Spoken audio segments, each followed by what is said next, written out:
to support you. Na baon na ako Joseph lang. So, that will motivate you to engage. Nalaman mo dyan activity,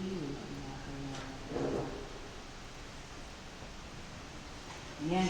Tingnan natin yung inner, saan muna sa sarili natin, motivate natin yung sarili natin. Sabi ng madam, pag nakita mo na may mga supporters, di go! Ganun po ba?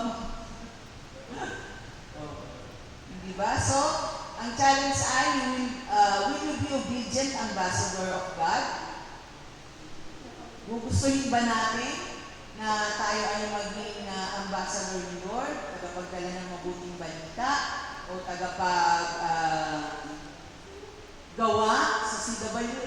Pagkahahanapin ako nasa CWA, UCM, doon po tayo sa loob na yun kasi doon po tayo binibigyan ng panahon upang maglingkod sa ating kapwa. No?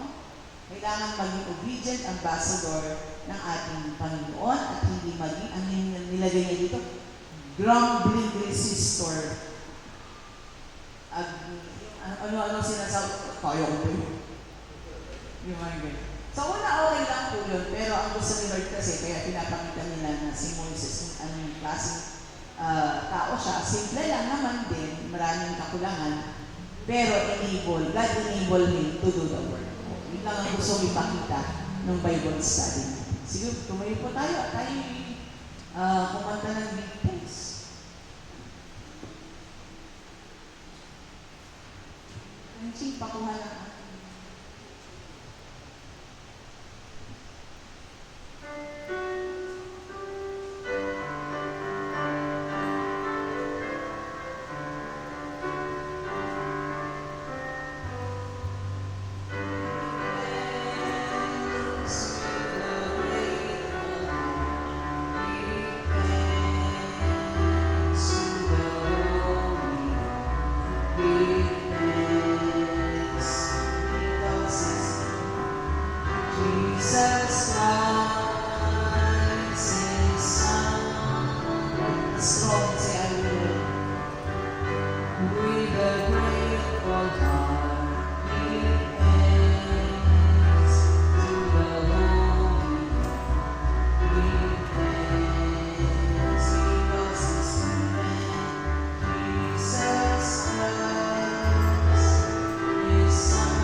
Pagpalain mo nga po kami lahat sa pangalan ng Jesus. Amen.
Lord, renew my mind as your will and voice in my life and living every day. By the power of your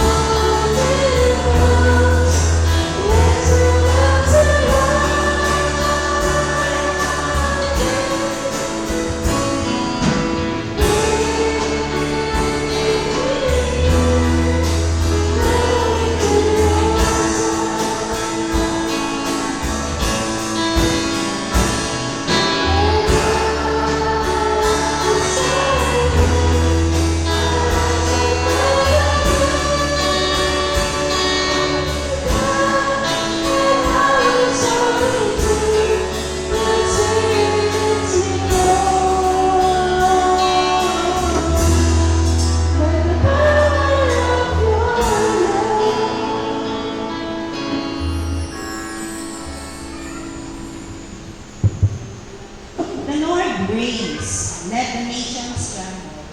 He sits enthroned between the cherubim, let the earth shake. Great is the Lord in Zion. He is exalted over all nations. Let them praise your great and awesome name. He is holy. The King is mighty, he loves justice. You have established equity. In Jacob, you have done what is just and right. Exalt the Lord our God and worship at his footstool. He is holy. Moses and Aaron were among his priests. Samuel was among those who called on his name. They called on the Lord and he answered them. He spoke to them from the pillar of cloud. They kept his statutes and the decrees he gave them. Lord our God, you answered them. You were to Israel a forgiving God, though you punish their misdeeds. Exalt the Lord our God and worship at his holy mountain. For the Lord our God is holy. For the song of praise, let's sing Holy, Holy, Holy.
stand and pray.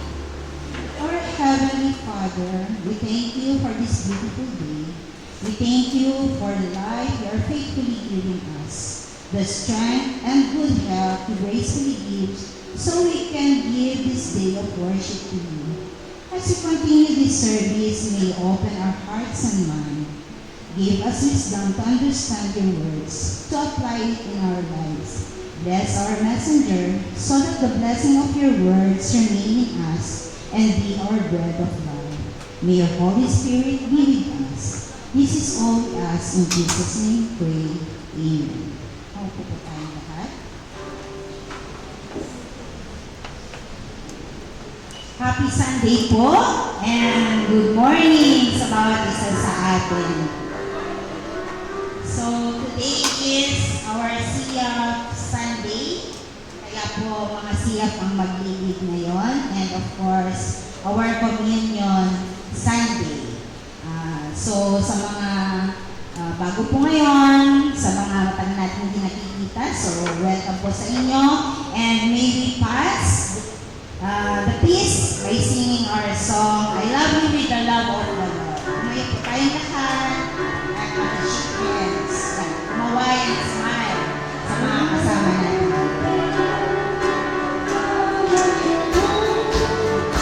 Yes, I love you with the love of the Lord. I can see it in the glory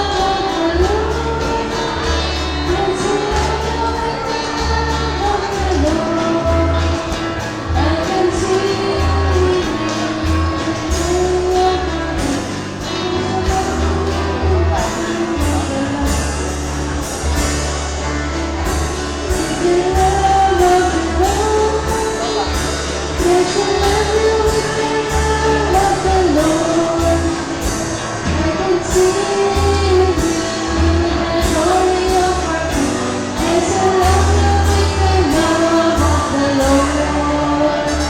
Yes, I love you with the love of the Lord.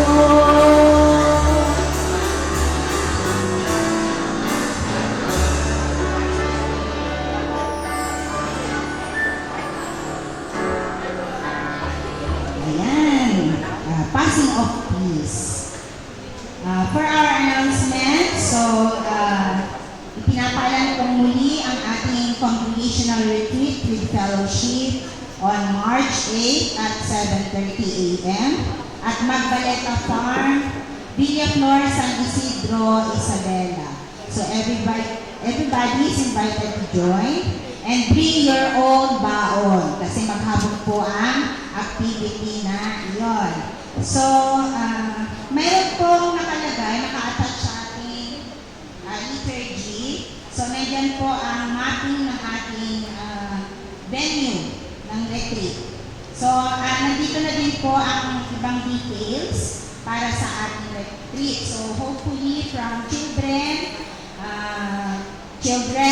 to youth, young adults, or of course, CWA and UCM, you are all invited. At kung meron pong mga gustong sumama sa atin, very much welcome po to join our retreat on March 8. So may mga announcement po bang mga CROs?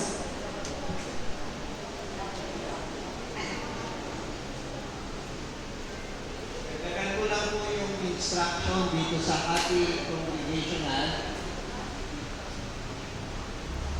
Ang landmark po dito ay malapit sa Mormons Church.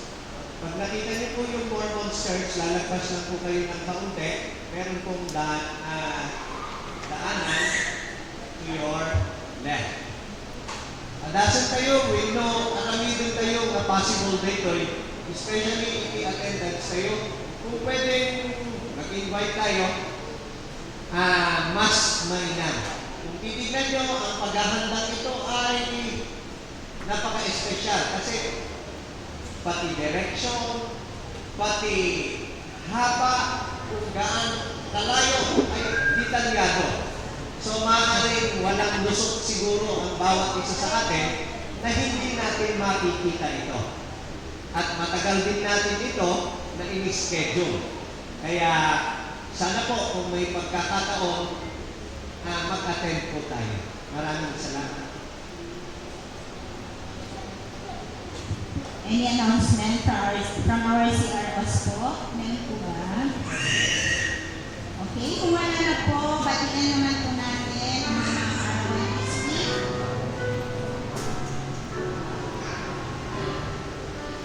March 2, Jayla Atina Singit.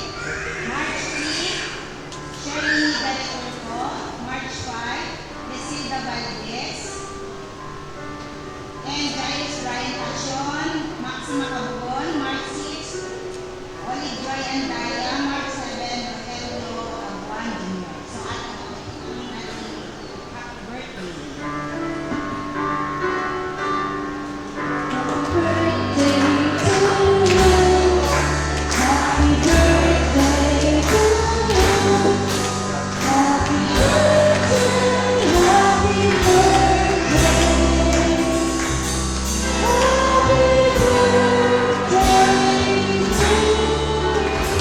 So, welcome po sa ating lahat.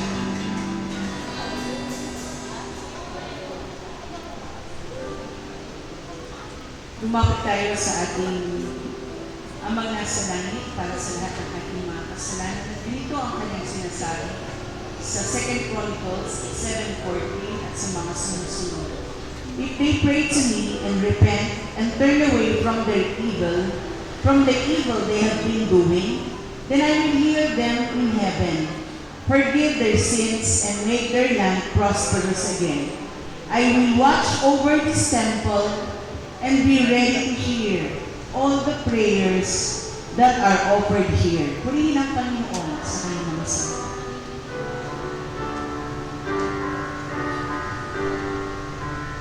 Thank you.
pagmamahal. You are full of mercy. You're full of love, O Lord God. Whoever goes to the Lord for safety, whoever remains under the protection of the Almighty, can say to Him, you are my defender and protector. You are my God. In you we trust, Lord God.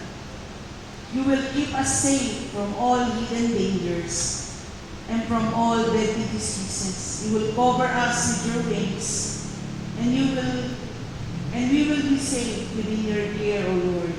Your faithfulness will protect and defend us, O Lord God. Anumang pamilya, Panginoon, ang may pinagdadaanan sa mga oras na ito, ang pangako mo sa banal na kasulatan, ikaw ang aming tagapagtanggol. You are our defender, O Lord Jesus. You will give us peace. You will give them peace. You will give them renewed hearts, O Lord God, Father in heaven.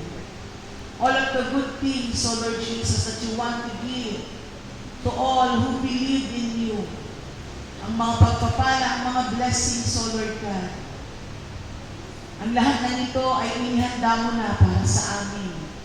Maraming salamat po for forgiving us from all of our iniquities, from all of our unrighteousness, for giving us a new day, O Lord God, to do your will, to seek your will, O Lord God, and do it every day in our lives. You will help us, O Lord God. Alam ko, hindi matatapos ito kasi napakabuti mong Diyos. You are the one who is giving us another blessings every day when we follow you, O Lord God. Maraming salamat po. At ikaw din, Panginoon, you will use these hands, O Lord God, that is forgiven, O Lord Jesus, that is covered with your precious blood, to be the hands, O Lord God, that who will help those in need, O Lord God, lalong-lalo na yung mga dumadaan sa pagsubok, ang mga pamilya na iniwanan ng kanilang mga mahal sa buhay. Panginoon, ang mga taong tinatawag mo, ito yung magiging kamay mo sa oras ng pangangailangan ng mga minamahal mo, nagkaroon ng mga pagsubok sa buhay. Maraming salamat po, Panginoon, sa paglulukog mo sa amin na iyong banal na dugo. Keeping us safe every day, O Lord God, to be able to say the good things that you have done through our lives, O Lord, maging testimony, every life, Panginoon, every family na nandito, Ama namin sa langit, lahat ng kanilang mga ipinapanalangin, lahat ng kanilang mga hinihiling sa'yo, alam ko, O Diyos, pakikinggan mo at magpapanibagong lakas sila sa iyo, Panginoon, kasi ikaw po yung aming defender. You are the most high, Panginoon. Alam namin, O Diyos, walang disaster or violence that will come near us, O Lord God. Our homes, O Lord Jesus, magpapanibagong lakas ka sa may mga kahilingan dito sa harapan hanggang doon sa ulihan. Ikaw po yung magiging matibay na sandigan.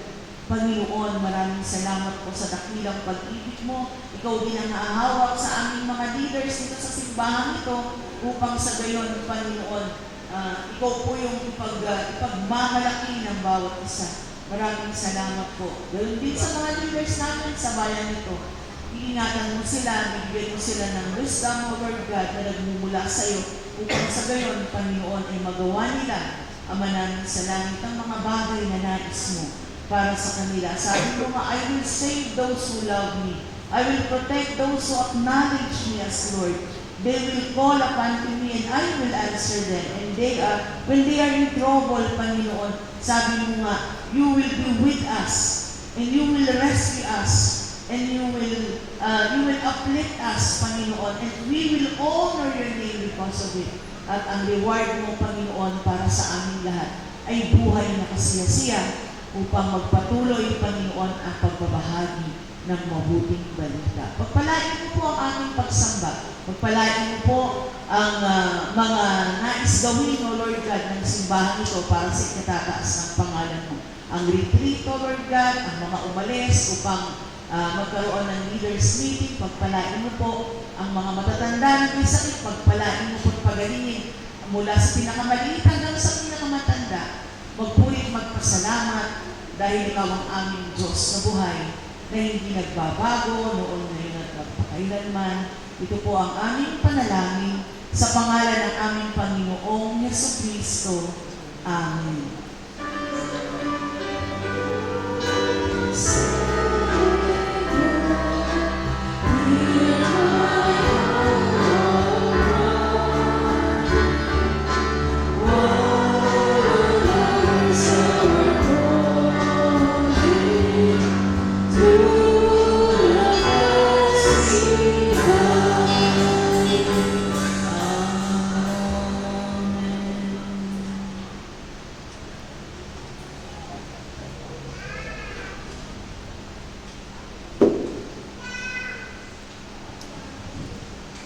The message to our first reading from Exodus 35 verses 29 to 35. And it came to pass when Moses came down from Mount Sinai with the two tables of testimony in Moses' hand, when he came down from the mount, that Moses wist not that the skins of his face shone while he talked with him. And when Aaron and all the children of Israel saw Moses, behold, the skin of his face shone, and they were afraid to come nigh him. And Moses called unto them, and Aaron and all the rulers of the congregation returned unto him, and Moses talked with them. And afterward, all the children of Israel came nigh, and he gave them a commandment, all the Lord had spoken to him in Mount Sinai. And till Moses was done speaking with them, he put a veil on his face. But when Moses went in before the Lord to speak with him, he took the veil off until he came out. And he came out and spake unto the children of Israel that which he was commanded. And the children of Israel saw the face of Moses, that the skin of Moses' face shone. And Moses put the veil upon his face again until he went in to speak with him.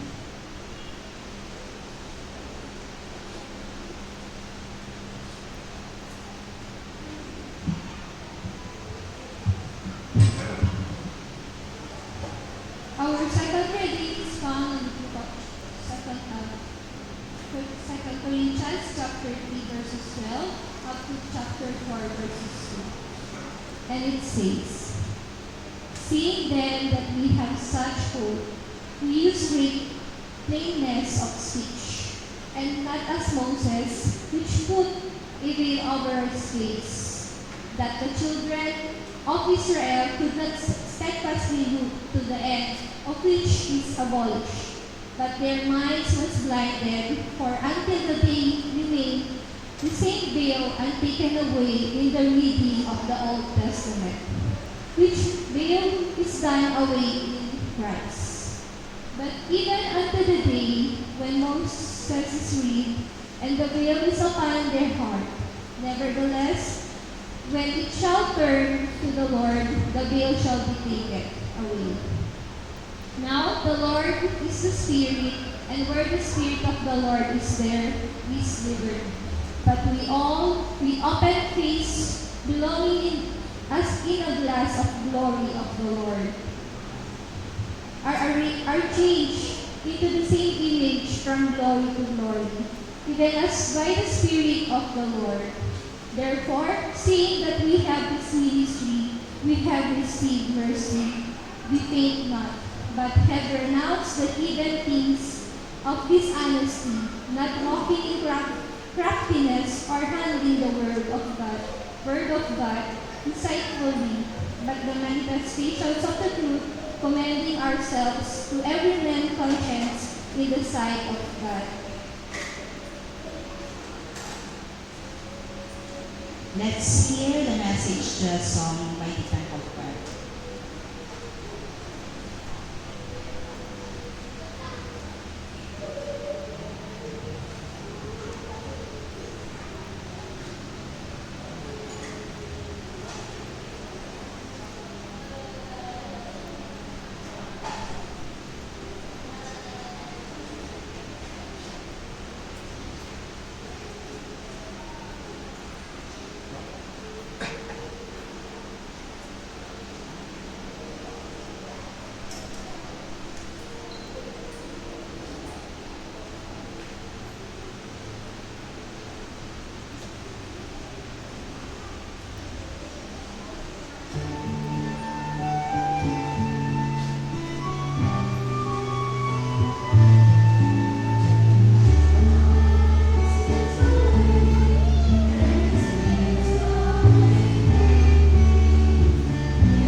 Tumayo kayong lahat ng makakayang tumuyo upang sa pagbasa ng banal na kasulatan mula kay Lucas, Dr. Lucas, chapter 9, verse 28 to 36.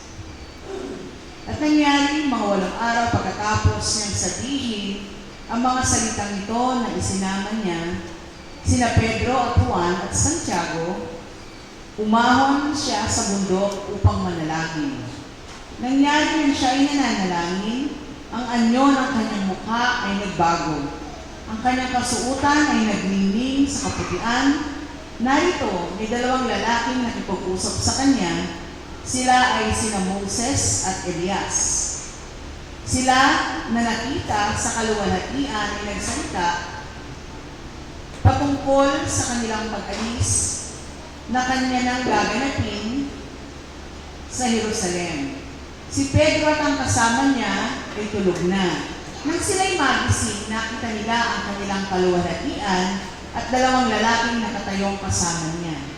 Nangyari habang papaalis na si Moises at Elias, na si Pedro ay nagsabi kay Jesus, "Guro, mabuti para sa amin na kami ay narito. Gagawa kami ng 3 kubol, isa para sa iyo, isa para kay Moises at isa para kay Elias." Hindi alam ni Pedro kung ano ang sinasabi niya. Samantalang sinasabi niya ito, lumitaw ang isang ulap, nililiman sila, pagkatapos pagpasok nila sa ulap, sila ay nagtakot. Isang tinig na nagmula sa ulap na sinabi, "Ito ang pinakamamahal kong anak. Pakinggan ninyo siya." Nang mawala na ang tinig, nasumpungan nilang nag-iisa si Jesus at sila'y tumahimik. Hindi nila sinabi sa kanino man ang mga araw na yon at ang anumang nakita nila. Ito ang salita ng Diyos, sabihin natin. Amen. Upo na po tayo.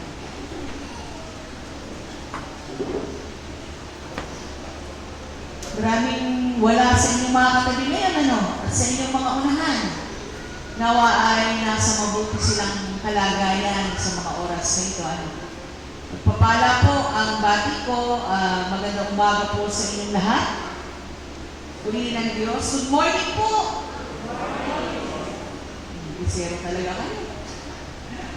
Purihin ng Diyos, no? Ang aking ibabahagi ay tungkol sa pagbabagong anyo. Ito yung nalalapit na Tagalog na sa Transfiguration. Sana ay umuo yung guro, kahit kung sa ibang paghanap ko ng meaning, hindi nila binibigyan ng eksaktong meaning kasi transfiguration o ang pagbabagong anyo ng ating Panginoong Jesucristo. May isang linggo pagkatapos na sabihin ni Jesus sa kanyang mga alagad na siya ay magdurusa dun sa Lucas 9:22. Papatayin at mabubuhay ng maguli mula sa mga patay. Sinama niya sina Pedro, Santiago at Juan sa bundok upang manalangin. Hindi pa nila na isisinkin sa kanila yung sinabi ni Jesus na siya'y papatayin, pagkatapos ng 3 araw ay mabubuhay na mabuli. Kaya sumasama lang sila at sinusunod ang mga nais ng ating Panginoon. Habang sila'y nananalangin, nagbago yung pisikal. Ang Panginoon ang nananalangin sa paligo kanina, itulog yung sila Pedro. Ang kanyang pisikal na anyo ay naging maluwalhati at ang kanyang damit ay nagliwanag na sobrang kaputian. Biglang lumabas si Moises at si Elias, nakipag-usap kay Jesus tungkol sa kanyang nalalapit na kamatayan.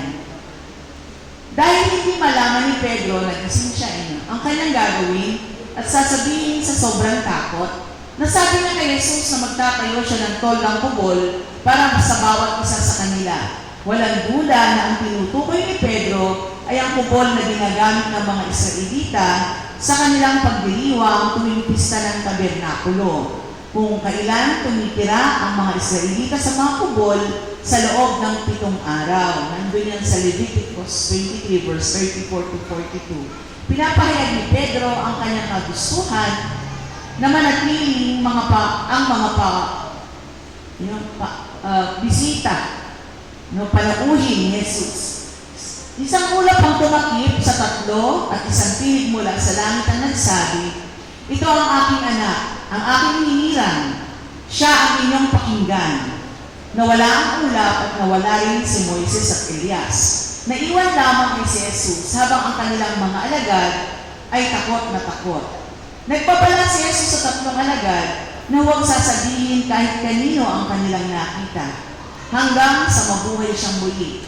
Ang tala sa pangyayari nito ay makikita natin sa 17 ng Mateo 1-8, Marcos 9, verse 2-8, at ang Lucas 9, 28-36. No? Yung gospel ay nagkakaisa sa mga bagay na ito. Walang duda na ang layunin ng pagbabagong anyo ni Jesus upang ang tatlong kanyang pinakamalapit na alagad ay magkaroon ng mas malalim at malawak na pangunawa kung sino si Jesus.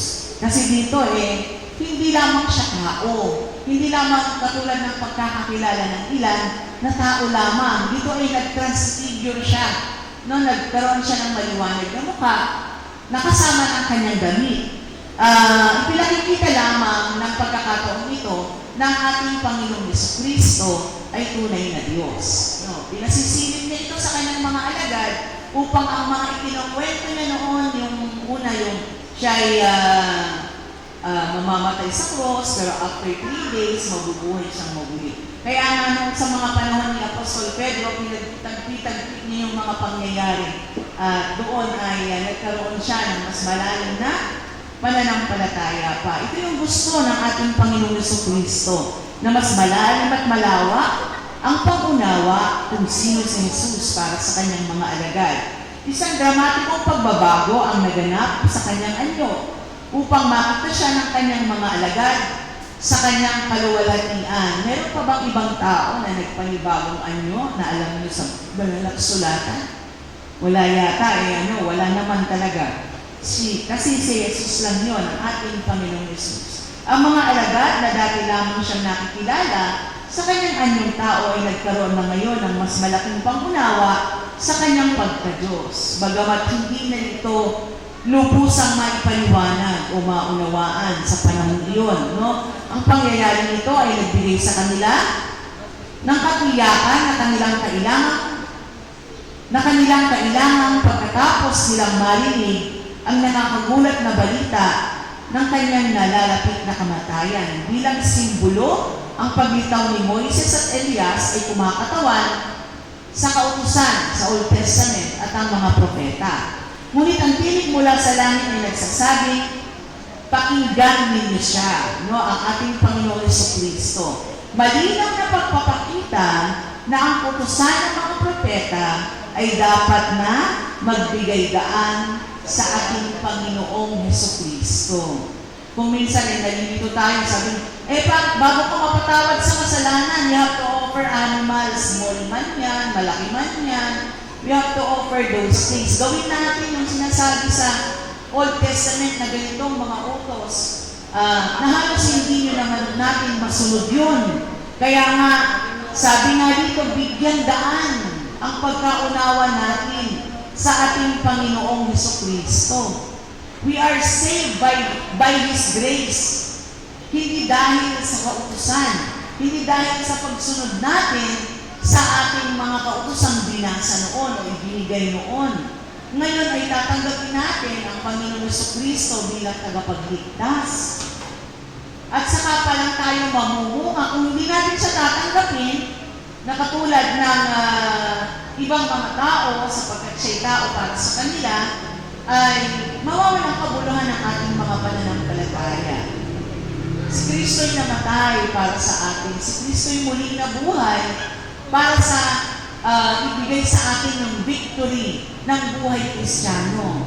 No? At si Kristo umakyat sa langit doon sa Matthew 28 at sabi niya, siya'y muling babalik upang kuhanin to gather all the faithful under His fold. Yun yung ating statement of faith number 6. No? Yun ang ating isa sa mga pananampalatayang ating tinatayuan. At hindi na malimot ng mga alagad ang pangyayari niyon sa mundo. At walang pagdududa na sinadya yung ni Jesus. Isinulat ni Juan sa kanyang ebanghelyo, Nakita namin ang kanyang kaluwalhatiang gaya ng bugtong ng Ama. Sinulat din ni Pedro, sapagkat kami ay hindi nagsisunod sa mga kathang ginawang mainam. Noong aming ipinakilala sa inyo ang kapangyarihan at pagpalito ng Panginoong Hesukristo. Hindi lamang susunod sa utos pagkatapos wala na. Kailangan may relationship katulad ni Apostol Pablo. Pinatunayan naman niya, nakita naman niya yun. At nila Apostol Pedro, nakita nila. No? Hindi man sa panahon ni Apostol Pablo kasi talagang sinalubong siya ng ating Panginoon sa road to Damascus, hindi ba? Para ipakita kung sino si Jesus. No? Kita o bang balik lang sa mundo ng ganun lang, magpapakita lang sa mga disipulo? Hindi, siya ay makapangyarihan at pagpalito ng ating Panginoong Jesucristo. Yun ang kanilang ipinakilala. Sabi niya, kung di kami ay naging saksing nakakita ng kanyang karangalan, yung transfiguration yun. Sapagkat siya tumanggap sa Diyos, Ama, ng karangalan at kaluwalhatian, at nang dumating sa kanya ang isang tinig mula sa marangal na kaluwalhatian, ito ang sinisinta kong anak. Ang siya kong kinalulugdan, balita ni Apostol Pedro. Ang tinig na ito ay aming narinig na nanggaling sa langit. At kami ay kasama niya sa banal na bundok. 2 Peter 1, verse 16 to 18. Yaong mga nakasaksi sa pagbabagong anyo ni Jesus ay nagpatotoo. Iba pa sa mga alagad na hindi mabilang na tao sa pagdaan ng siglo. Mahalaga para sa ating mga Kristiyano ang maunawaan ang buod ng Ebanghelyo para hindi kayo mapupunta kung saan, para hindi kayo mahahatak ng iba. No? Alalahanin natin mabuti, isipin natin mabuti, sa puso natin mabuti yung ating mga inaaral. No? Si Jesus ay naging tao upang siya ay mamatay para sa ating mga kasalanan. Daraanan niya ang kanyang hirap o pasyon. Subalit ang pasyon ang daan patungong pagkabuhay o maguli sa kaganapan ng buhay. Hindi natin dapat iwasan ang sakit o hirap o hakdi ng pagsasakripisyo, pati na ang kamalayan. Ang mga ito ay paraan at daan patungo sa buhay. Ang ating Panginoon Yesus lamang yung nag-transfiguration. Pero dapat tayo, katulad ni Apostol Pedro, merong transformation. Sabihin mo sa katabi mo, nag-transformation ka na ba?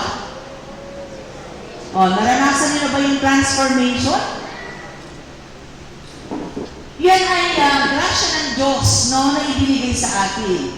At sabi nga sa 2 Corinthians, ang kaluwalhatian yan ay nagmumula sa Panginoon, na siyang Espiritu. At siya'y nagbabago sa atin. Siya yung magbabago sa atin mula ulo hanggang paa. Mula sa antas ng kaluwalhatian hanggang tayo'y maging kalarawan niya. May ugali ka bang mahirap? O hirap na hirap kang baguhin? Siguro madali kang magalit? Tinanong ka matampuhin?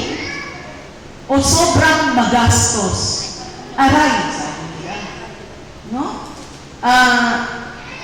Kasi kung minsan, nasusobrahan tayo no? Kahit wala nang laman, ito talaga yung bulsa para sa pagkain ito, para sa buong isang linggo. Pero nagagastos pa rin natin doon sa mga bagay na alam natin na pinasisiyahan natin, pero hindi naman natin kailangan talaga. No? Kaya pwede natin isipin ito para sa transformation. Nagpapanibagong tao bilang mga Kristiyano. Hindi man natin maganap yung transfiguration kasi ang Panginoong Jesus lang ang makagagawa noon. Oo, walang taong perfecto na ang pag-uugali. Kahit faithful follower na siya ni Jesus Christ, gustong-gusto pa rin akong minsan na makaganti sa mga umaapi sa Kanya.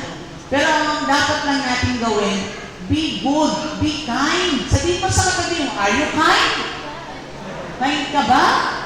Hindi ba? Hindi dapat yung pagganti. Sapagkat ang laban mo ay, kaninong laban? Laban ng Panginoon. Amen. No, kung ano yung magagawa natin na mabuti para sa ating pamilya, gawin natin. Kung ano yung magagawa natin na mabuti para sa ating mga trabaho, gawin natin. Kung ano yung magagawa natin para sa gobyernong ginagalawan natin, yung binigyan ng special na panunungkulan ng Panginoon, di gawin natin. Hindi pwedeng if you cannot beat them, join them. Hindi ka naman Kristiyano. Kailangan may transformation. Each one is a work in progress. Huwag mong sabihin sa akin na hindi ka perfect. Oo, alam na ni Lord yan. Pero yung unay-unay talaga ng Panginoon, no, na makita sa'yo yung pagbabago sa araw-araw. Kahit na faithful follower ka ng Panginoon, pero hindi mo naman sinusunod yung kanyang mga nais para sa buhay mo. Paano sa heaven, sasabihin ba niya, nakilala ka niya? Iayaw mo namang marod sumunod, no? Since you become a Bible-believing Christian, para bang nasa watchlist ka palagi, no? Ng lahat ng kapwa mo Kristiyano. Aminin niyo yan, pati yung mga kapwa Kristiyano niyo nasa watchlist niyo. No? Para kayong, yung mga special agent na Kristiyano. Hinihintay yung pagkakamali ng iba. Pag nag-fail sila, sinasabi ko na nga, hindi perfect eh. Oo, hindi perfect, pero hindi mo dapat itakawa yun. No? Dapat ipanalangin mo siya na magpagtagumpayan niya kung ano man yung mga hindi perfect sa buhay niya. Hindi ba? Kung perfect na, amoy langit. Sige nga, amuyin mo yung katabi mo. Amoy langit na ba yan?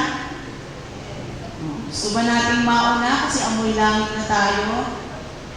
Dapat amoy lupa pa lang tayo. Mas maganda pa lang pag amoy lupa, na hindi natin ipinagtatanggol ang ating sarili. No? Yung transformation nakita sa atin. Katulad ng pagkapansin ni Apostol Pedro sa pagbabagong anyo ng Panginoon. Gusto din niyang maranasan natin yun. No? Ilang beses mo na bang narinig na sinabi sa'yo ng ganito? Akala ko ba nagbabasa ka na ng Bible? Bakit umiinit agad ang ulo mo? Sinasabihan ka ba ng ganon? O bakit ka malungkot? Di ba dapat laging happy ang taong maka-Diyos? Kaya kung minsan na-discourage yung masasabihan ng ganyan, minsan baka doubt ka na rin kung anong klaseng Kristiyano ka. Whenever you feel this way, remember na nang kilalanin mo si Jesus bilang tagapagligtas. Oras na mas lumalim ka pa sa pananampalataya. Hindi lamang yung kilala mo lang. Kailangan may relationship. Kailangan tumatanda sa pananampalataya. Kailangan hindi palaging gatas ang iniinom niya. Although, dapat kasama yun everyday. Pero with may food na kasama, no? Kung rice, yung mga kinakailangan ng katawan natin, o yung kakainin natin yung salita ng Diyos. Kapag may narinig kang negative, huwag ka agad magre-retaliate. Reflect on it. Bakit negative yung narinig mo? Anong gustong ipabago ng Diyos sa'yo? No? Kung minsan naman kasi ay napakatigas ng ulo natin, inuulit-ulit natin yung ating mga kasalanan at tuloy napapansin tayo ng mga kasama natin. Di ba? Kailangan din, pansinin din natin ang ating sarili. Remember, pag kinikilala mo si Jesus Christ, binibigyan ka niya ng panibagong pagkatao. 2 Corinthians 5:17. Ang nagbago sa iyo ay yung Espiritu. It is no longer sinful. Kaya merong kumakausap sa sarili mo na hindi mo dapat ginagawa yun. Yung mga bagay na ayaw ng Diyos. Pero yung part ng pagkatao mo na nag-iisip, nakakaramdam, nagdidesisyon, yun ay patuloy pang kailangang mabago. Gusto niyo ba yun? Gusto niyo ba yun? Yes. Hina-hina naman. No? Huwag natin ipagtatanggol ang ating sarili. Baka matagpuan natin, nasa dulo na pala tayo. O sige, uwi ka na nga. Di mo na kaya dito sa lupa. Di mo na kaya sumunod. Ngitian mo yung katabi mo. Meron akong transformation. Sabihin nyo meron akong transformation. Maaari mong i-declare ang pangako ng Diyos sa 2 Corinthians ng Espiritu niya ang siyang magbabago sa iyo continually hanggang maging kalarawan mo si Jesus sa pag-uugali. Hindi lang ganun ka-perfect, pero yung love, goodness, kindness, no, ay mapapasa yung patience, marunong magtiis, yung Ilocano, nabayag ka pa na nito rin. Marunong magtiis at mas malalim na pananampalataya pa. Dahil binibigyan ka ng Diyos, ito yung promise niya, ng panibagong pagkatao na may gumagawang mabuti ang Espiritu ng Diyos sa buhay mo kahit pa nagkakasala ka araw-araw. Sino bang hindi nakakasala? Wala naman. Kahit ang pagkakamali many times. Sino bang hindi nagkakamali? Pero lalapit tayo sa Diyos para magbago tayo. At tiyak na hindi mo na uulit-ulitin. Pansinin mo yung sarili mo kung inuulit-ulit mo yung sin mo.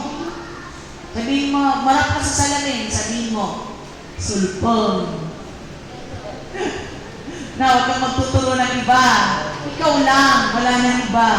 Kahit asawa, bagbagaan lang, pero hindi mo sasabihin na mas maraming salita. Kaya ka ganyan. Hindi. Love ka ni Lord. Lakay or bakod. Nais niya yung palagi kanyang sasamahan at ako yung ibinigay niyang kasama ko. Wala ka nang magagawa doon. Siya na talaga yan. Wala nang back out pa. Yan na yung hands of God para matuto ka na mabago ang buhay mo sa araw-araw, no? Ang mahalaga, nananampalataya ka at isinusuko mo ang buong puso mo kay Jesus. Mahalaga rin mabuhay ng pag-iisip ayon sa kalooban ng Diyos. Romans 12 verse 2, sa araw-araw, kilalanin mo ang biyaya ng Panginoon. Dahil sa biyaya ng Diyos, natutupad ang lahat ng mabubuting plano mo para sa pamilya mo, kasama ng pagiging kalarawan ng ating Panginoong Kristo. O, tinatanong ko ulit sa inyo, may ugali ka bang hirap na baguhin? Isuko mo ito ngayon sa Diyos. Ang kilin mo, ang pangako na siyang magpapatuloy kang binabago ng Diyos, no? Ng Espiritu ng Diyos, magtiwala ka na nasimulan na yung pagbabago nung tinanggap mo siya sa buhay mo. At sa buhay mo ay makikita ito ng mga nakapaligid sa iyo, kahit pa hindi mo ito ipagsabi. No, makikita nila yung pagbabago. Gugustuhin nila yung sumilip, no, sa kaharian ng Panginoon sa pamamagitan ng buhay mo. Amen? Amen. Meron akong nakuhang dagdag. Kayong mainit, no? How to become more effective leader. Tingnan natin to. Number 1, dagdag lang naman. Talk less. Sino yung dagdag ng daldal lagi? Lalo na sa mister, sa misis. Pang matanda daw ito Kapag, ewan ko, tingnan natin yung sarili natin. Lagi siyang kalmado. No? Lagi ba kayong kalmado? You observe more. Mas marami kang bibiyain, iti mapaspasama niya, itilubong, benong itipamilya. At pag nakikipag-usap ka, you are making eye contact. No? Tapos bago ka magsalita, iniisip mo muna yung sasabihin mo. Ikaw ba ito? Nagbabago na ba? Nagka-transform na ba? Number 6, you manage your time better. Kaya maaga ka na sa Bible study. Amen? You show respect. Babae, lalaki, matanda, bata. You show respect. Tingnan natin kung nandun ka na sa palalim na panalim ng pananampalataya. You move in silence. You work for the Lord, even though kaunti ang nagpe-praise sa iyo. You move in silence for His ministry. O, ganun ka na ba? Hindi ka na humahanap ng praise ng iba? Number 9, you reward others for the effort. Nagre-reward ka na sa iba kasi nagiging natulungan mo sila sa ministry na ginagalawan mo. At number 10, mas marami ka na ng oras ng panalangin. O, amen? O, kung ganito ka na, you are transforming for the glory of our God. Maraming salamat po sa pakikinig at tayo po ay manalangin. Panginoong Ama, ng isang katauhan, kami po ay lumalapit sa iyo. Bigbig po ang aming mga puso, tangan ang aming kapaguran, baon ang hangaring makatagpo kami ng kapahingahan sa iyong kapayapaan. Tunay na ang pagbabago ay kailanman namin pipiliin. Ikaw lamang at wala nang ibang makapagpaparana sa amin, sa buhay namin, tanging ikaw lamang ang pag-asa. Sa aming buhay, Panginoon, maghari ka. Ang aming pamilya, ikaw po yung manguna. Turuan mo kaming magpatawad sa iba, kung papaano kami natubos sa pagkakasala, kung papaano kami muli mong tinanggap, gayon din ang pangtanggap namin sa aming kapwa. Panginoon, Ama ng isang katauhan, punong-puno ka ng grasya. Ito po ang aming dalangin, buong puso at damdamin, sa pag-ibig po ng iyong anak na si Jesus. Amen. Amen.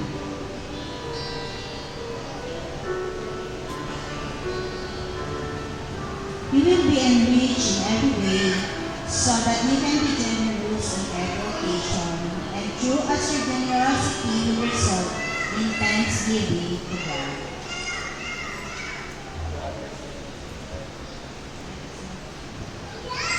Brothers and sisters, let us now give our offerings to the temple of God. I call on my fellow Siaks for your prayers.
reminded of our constant need for you in our lives.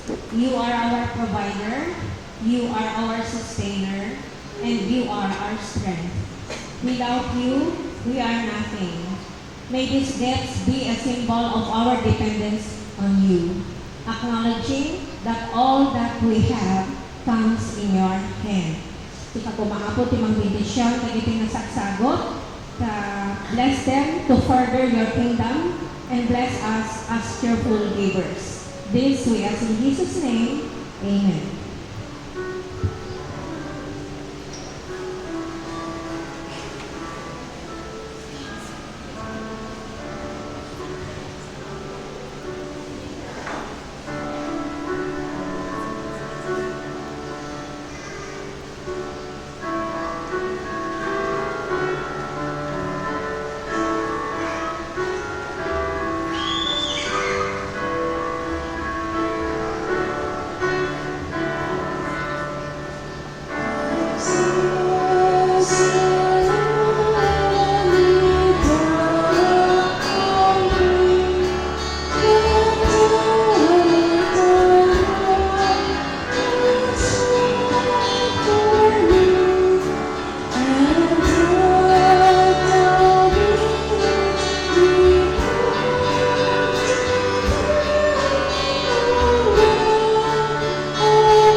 Pinakamamahal ko mga kapatid, sa komunyon ng hapunan ng Panginoon ay ating aalalahanin na Kanyang inilibig tayo at ibinibigay ang Kanyang sarili dahil sa atin. Ating gunitain ang buong iglesia na binili niya ng Kanyang dugo at sa Kanyang pangalan ay inaanyayan dito ang mga ipinanganak na muli at lumalakad na karapat-dapat sa harap ng ating Panginoon upang makisama sa komunyon nito ng katawan at dugo ng ating Panginoong Jesucristo. Pakinggan natin ang institusyon. Ang ating Panginoong Jesucristo ng gabing siya'y pinagkanuno, dumampot siya ng tinapay at pinagpira-piraso ito at sinabi, ito ang aking katawan na inihahandog sa inyo. Kanin ninyo, gawin ninyo bilang pag-aalaala sa akin. At pagkatapos maghapunan ay kinuha ang saro at sinabi, ito ang saro ng bagong tipan na pinag-ibay ng aking dugo. Sa tuwing nilinin ninyo, gawin ninyo bilang pag-aalaala sa akin. Sapagkat kung umiinom tayo at ng dugo nito ng simbolo ng kanyang dugo at kumakain ng kanyang laman, ay pinapahayag natin ang misteryo ng ating pananampalataya. Si Kristo'y namatay, si Kristo'y nabuhay, at si Kristo'y babalik sa wakas ng panahon. Tayo ay manalangin. Kabanal-banalang Diyos, pagindapatin mo po ang aming pagtanggap sa katawan at dugo ng anak mong si Jesus. Loobin mo po maging daluyan ito ng pagpapala sa aming mga buhay upang kami ay maging bisig mo sa paglilingkod, sa sangkatauhan, hanggang sa kami ay makapiling mo na sa iyong piling dyan sa iyong kaharian. Tanggapin mo po ang pagtatalaga namin ng buhay paglilingkod, ang mga elders na naririto, ang mga simbolong naririto, at ang iyong mga anak na tatanggap ng iyong katawan at dugo. Ito po ang aming panalangin sa pangalan ng aming Panginoong Jesucristo. Sige, dalhin ninyo ang mga elemento. Sige mga kapatid, sa Panginoong Jesucristo, sa diwa ng pag-aalaala natin kay Jesus, sa pamamagitan ng sakramento nito ay ibinibigay sa inyo ang tinapay at alak na siyang katawan at dugo ni Jesus bilang sagisag ng ating pakikiisa at pagpapasakop kay Kristo na kumikilala sa Kanya bilang Panginoon at tagapagligtas. Malugod tayo pinaanilahang lahat na magsidulog sa dulang na ito ng ating Panginoon.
Humahatol kanino man ang Ama, ibinibigay niya sa Anak ang buong kapangyarihang humatol upang parangalan ng kanyang pagpaparangal sa Ama. Hindi nagpaparangal sa Anak. Ang hindi nagpaparangal sa Anak ay hindi nagpaparangal sa Amang nagsugo sa Anak.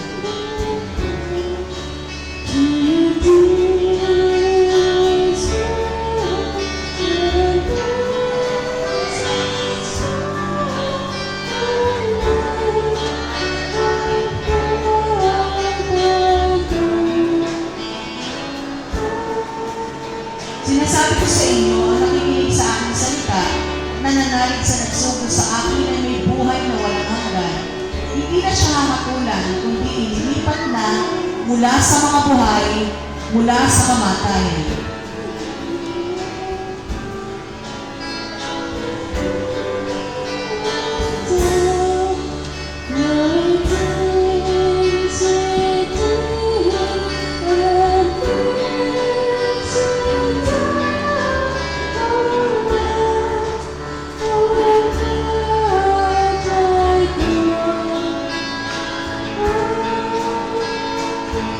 Ako ang pagkain nagbibigay buhay, sabi ni Jesus.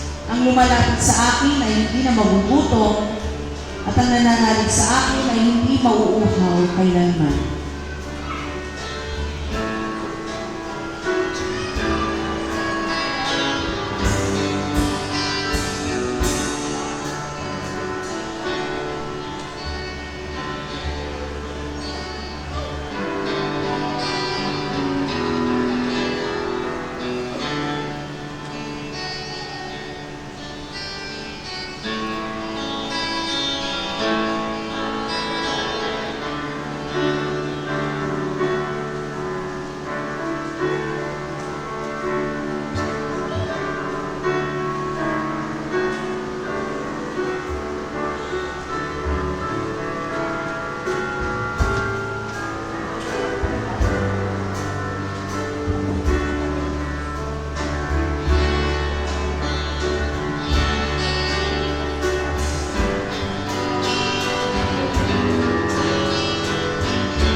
Yuko natin ang ating mga ulo at tayo magpasalamat sa Diyos.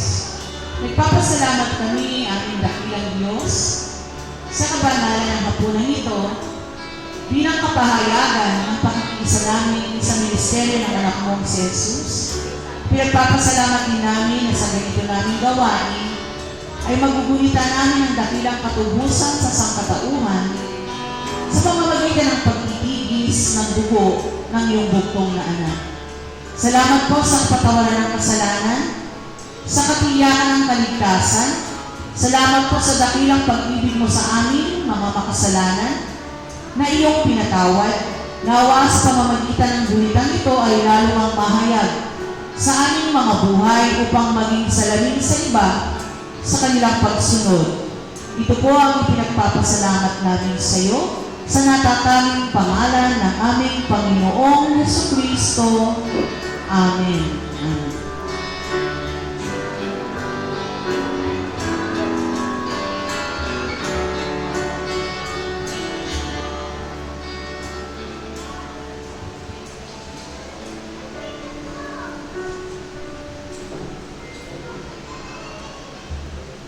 For our concluding song, let us sing, I Have Decided to Follow Jesus.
Manalangin tayo.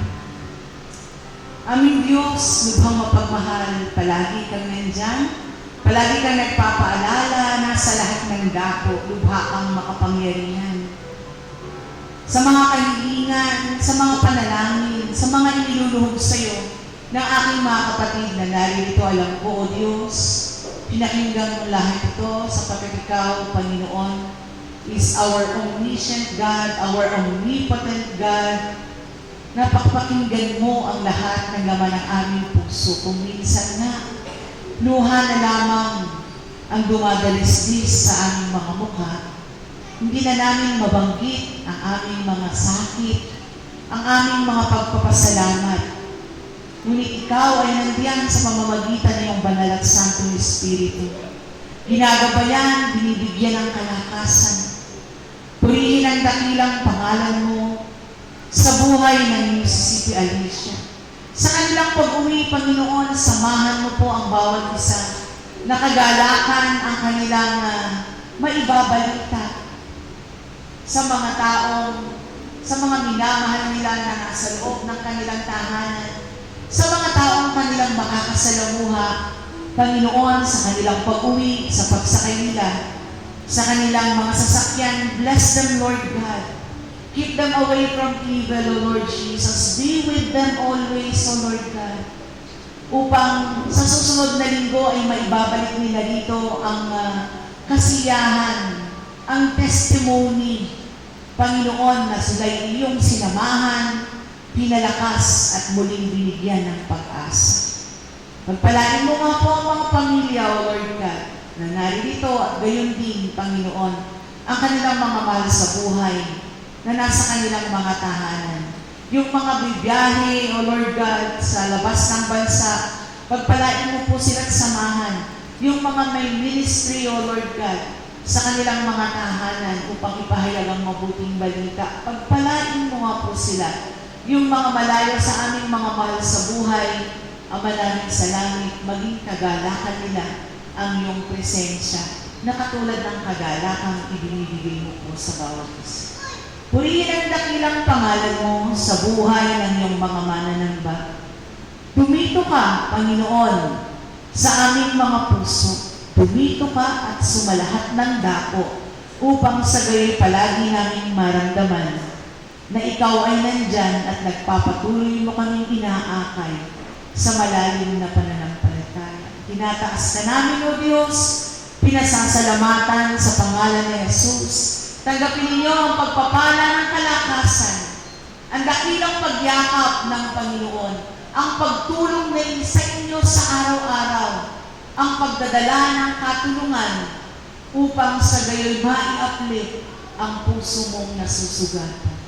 Pagpalain kayong maigi ng ating Diyos na buhay, sa ngalan ng Ama, ng Anak, at ng Espiritu Santo. Amen. Sa